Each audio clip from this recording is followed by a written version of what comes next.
के क्लास +2 हम लोगों ने जैव प्रौद्योगिकी और उसके उपयोग वाला चैप्टर स्टार्ट किया हुआ था। हम एग्रीकल्चर फील्ड में, कृषि में हम इसका उपयोग जो है पढ़ चुके हैं। अब हमने इसका उपयोग, बायोटेक्नोलॉजी का उपयोग चिकित्सा के क्षेत्र में पढ़ना है। Use of biotechnology in medicine. किस तरह से बायोटेक्नोलॉजी की हेल्प से हमने कई प्रकार के प्रोटीन्स, कई प्रकार के हार्मोन्स, एंटीबायोटिक्स और कई तरह के वैक्सीन्स जो हैं वो बड़े पैमाने पर इनका उत्पादन जो है वो स्टार्ट किया है। उसका एक एग्जाम्पल हम लेकर चलेंगे ह्यूमन इंसुलिन को लेकर।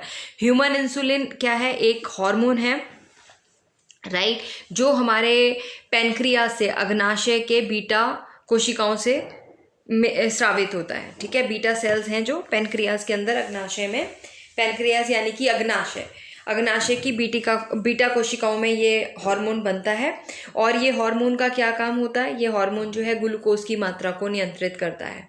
अगर ये हार्मोन कम सिक्रीट होता है तो हमें डायबिटीज रोग, मधुमेह रोग, जिसे हम डायबिटीज मेलाइटस बोलते हैं, वो हो जाता है। अगर इंसुलिन हार्मोन जो है वो कम सिक्रीट होगा तो क्या होगा? हमारा ग्लूकोज का स्तर जो है हमारे ब्लड में बढ़ जाएगा, राइट। हमारे ब्लड में ग्लूकोज का लेवल बढ़ जाएगा। जब ग्लूकोज का लेवल बढ़ जाएगा तो डायबिटिक हो जाता है पर्सन।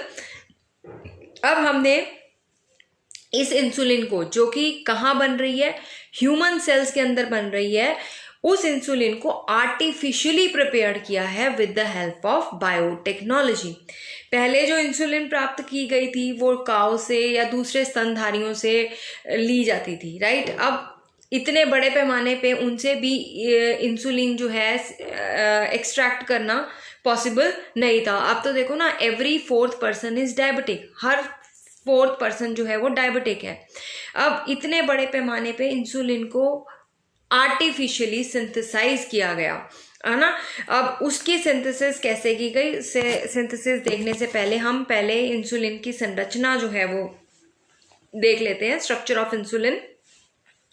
इंसुलिन जो है एक हार्मोन है जो प्रोटीन नेचर का होता है। इट इज प्रोटीन नेचर का है तो ऑब्वियसली पॉलीपेप्टाइड चेन्स इसमें होंगी, क्योंकि हमारे पास प्रोटीन जो हैं वो अमीनो एसिड्स के बहुलक है। ठीक है, अमीनो एसिड्स की लंबी चेन जो है उसे हम पॉलीपेप्टाइड चेन बोलते हैं। तो इस इंसुलिन के अंदर कितनी होती है? 2 पॉलीपेप्टाइड श्रृंखलाएं होती हैं, एक अल्फा और एक बीटा। जो अल्फा श्रृंखला है उसमें 21 अमीनो एसिड होते हैं, और बीटा कह लो या बी श्रृंखला कह लो, one and the same thing. Alpha को हम ए भी बोलते हैं बेटा, और बीटा को हम बी भी बोलते हैं। अल्फा श्रृंखला के अंदर या ए श्रृंखला के अंदर 21 अमीनो एसिड्स होते हैं, और बी श्रृंखला के अंदर 30 अमीनो एसिड्स होते हैं। और ये दोनों श्रृंखलाएं आपस में जो हैं डाइसल्फाइड बॉन्ड के साथ जुड़ी होती हैं। डाइसल्फाइड मतलब जो सल्फर और सल्फर के बीच में बनेगा, ठीक है। तो ये श्रृंखलाएं आपस में डाइसल्फाइड बॉन्ड की सहायता से जुड़ी होती हैं। मानव सहित जितने भी स्तनधारी हैं उनमें इंसुलिन जो है वो प्रो हार्मोन के रूप में संश्लेषित होता है। प्रो हार्मोन यानी एक तीसरी चेन, सी चेन जो है वो भी बनती है। लेटर ऑन ये सी चेन जो है वो अलग हो जाती है, और अलग होने के बाद केवल ए और बी चेन्स ही रह जाती हैं। यानी कि मेच्योर स्टेज में जाने के बाद, जब इंसुलिन मेच्योर हो जाती है तो केवल 2 चेन्स रहती हैं, एक ए श्रृंखला और एक बी श्रृंखला। जो सी श्रृंखला है वो रिमूव हो जाती है। ठीक है, एक्चुअली में सी जो है वो ए और बी को पहले जोड़ती है जब तक इनके बीच में डाइसल्फाइड बॉन्ड नहीं बनता। जब इनके डाइसल्फाइड बॉन्ड स्ट्रांगली बन जाते हैं तो सी श्रृंखला जो है वो अपने आप ही खत्म हो जाती है। तो एक्चुअली में ए और बी श्रृंखला ही मेन कंपोनेंट है हमारे पास इंसुलिन का। यहाँ इसमें डायग्राम में देखिए, हमारे पास ये ए श्रृंखला दिखाई हुई है, ये बी श्रृंखला दिखाई हुई है, और ये जो बिल्कुल ही कलरलेस बनी हुई है ये है हमारे पास सी श्रृंखला। ये प्राक इंसुलिन लिखा हुआ, यानी कि ये प्रो हार्मोन है, प्रो इंसुलिन है। इंसुलिन की पहली फॉर्म जब ये बनती है। लेटर ऑन जब सी पेप्टाइड श्रृंखला जो है पृथक हो जाती है तो केवल ये वाले हमारे पास रह जाती है। ये एक ये श्रृंखला रह गई और एक ये सी वाली जो है वो अलग हो गई। देखो, स्वतंत्र सी पेप्टाइड, ये प्लस करके लिखा हुआ है, प्लस स्वतंत्र सी पेप्टाइड, ये अलग हो गई और केवल ए और बी श्रृंखलाएं रह गई, और इनके बीच में डाइसल्फाइड बॉन्ड जो है वो दर्शाए गए हैं। ये हमारे पास इंसुलिन का स्ट्रक्चर है।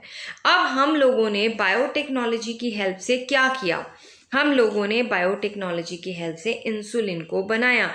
और इंसुलिन की ये दोनों चेन्स यानी कि श्रृंखला ए, चेन ए और श्रृंखला बी अलग अलग ई कोलाई बैक्टीरिया के अंदर बनाई। क्यों? क्योंकि अब उन्होंने साइंटिस्ट ने ये सोचा कि हमें फालतू में सी श्रृंखला बनाने की ज़रूरत ही क्या है, जबकि सी श्रृंखला जो है वो बाद में नष्ट ही हो जानी है। तो हम क्या करेंगे, हम श्रृंखला ए और श्रृंखला बी सेपरेटली बनाएंगे, बाद में उनके बीच में डाइसल्फाइड बॉन्ड के साथ उनको जोड़ देंगे और हमारा जो इंसुलिन है वो तैयार हो जाएगा।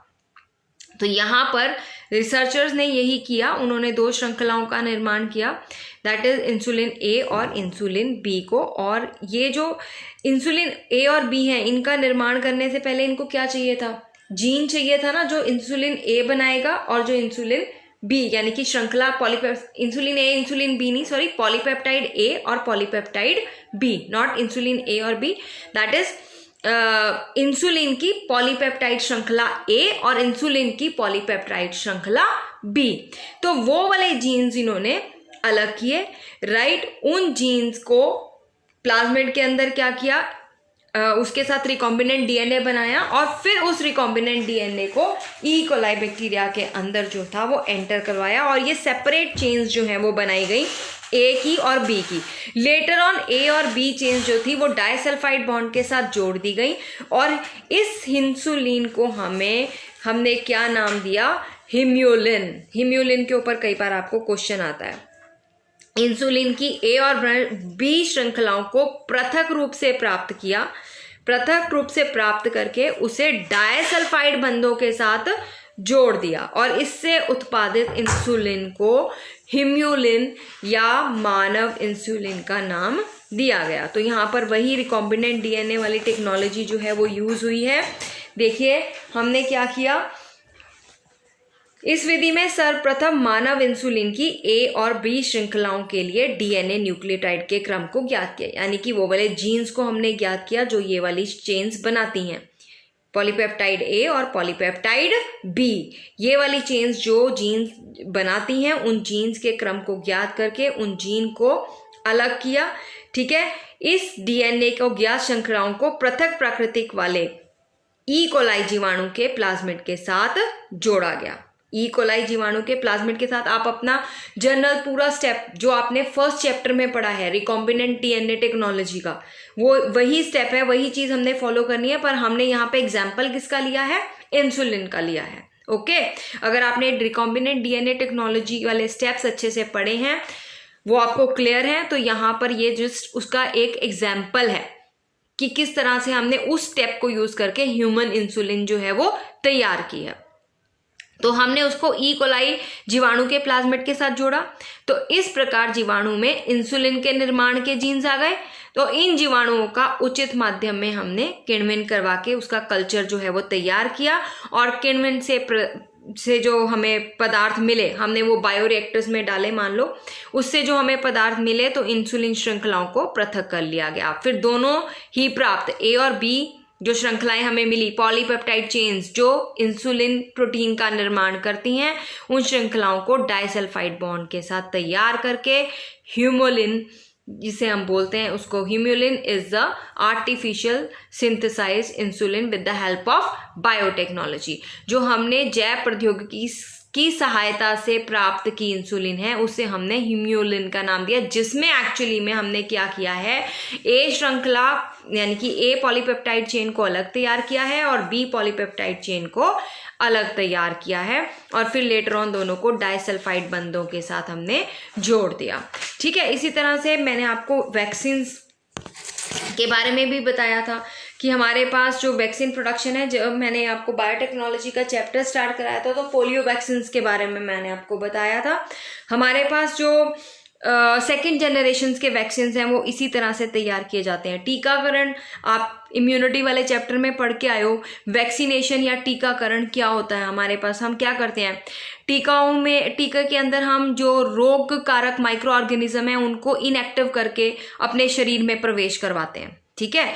जब उसको शरीर में प्रवेश करवाते हैं तो हमारा प्राइमरी इम्यून रिस्पॉन्स, प्राथमिक प्रतिरक्षा जो है वो जागृत हो जाती है और बी और टी लिम्फोसाइट्स जो हैं उनका उत्पादन हो जाता है हमारे शरीर में।